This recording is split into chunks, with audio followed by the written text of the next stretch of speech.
Welcome back to another class with Ming. Today we look at inverse function. Here are the learning targets. And well, let's first review what a function, a one-to-one function is. A one-to-one function bring the input, for every input there is an output, all right? And inverse function basically is it brings the range back, the image back to the source. So for example, this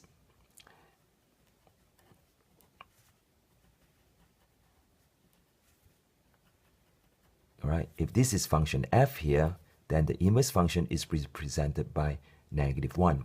Basically, it brings the image back to a source, right? That's an inverse function.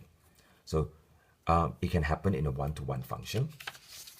But in this case, for a many-to-one function, this is a many-to-one function, and you will find that yes, we can have an inverse relationship like this. But unfortunately, when this case, it has to go back to either like that or this one. It has to go back to U2 or U3. But if an input has two output, then this is no longer a function. So this cannot be called an inverse. The blue thing, g to the power of -1, cannot be called an inverse function. This is an inverse relation, but not a function. F inverse is the inverse function of f and satisfy these properties. That is, the composite of f inverse and f is s. If the input is s, then it's s. So basically it's this. From s, it goes to, through f, it goes to f of s. And the inverse, bring it back to its original input. Now, n, f of f inverse of t is just t. So what it means is this. T goes to the other side using f inverse. So this is going to be f inverse of t. And then with f brings it back to its original position t. That is the input. Now let us look at this example. Find the inverse of this particular function. Well, because the inverse function is basically bringing the image back to its source, we can think of that the y here now for the inverse function, let's say using green,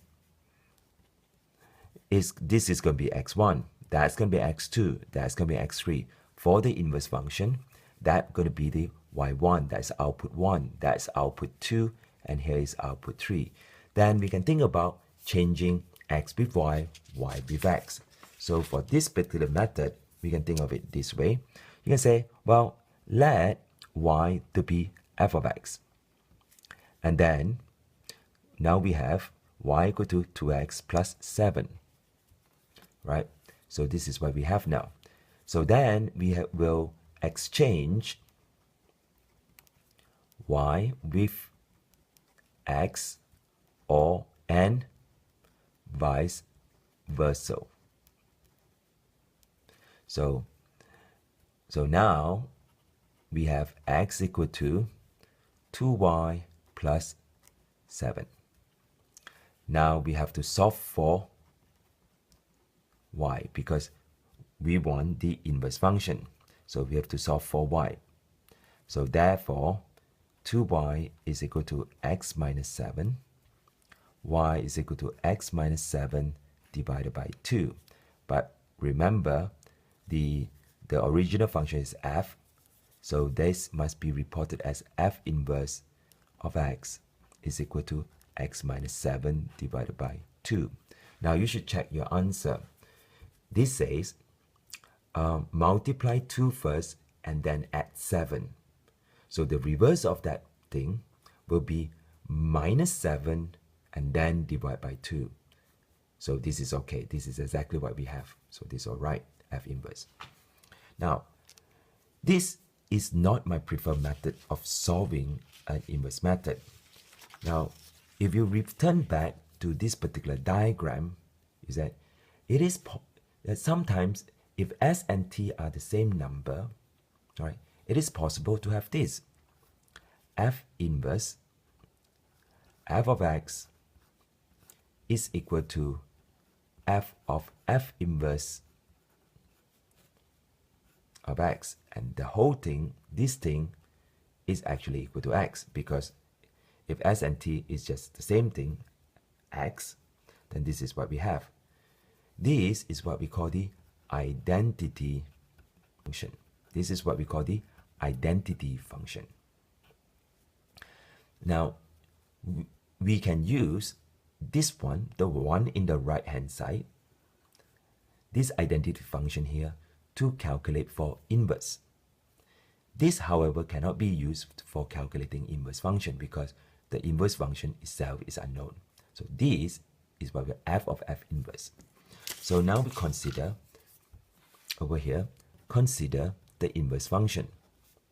F of f inverse of x is equal to x, or f inverse of x is x. So what is f?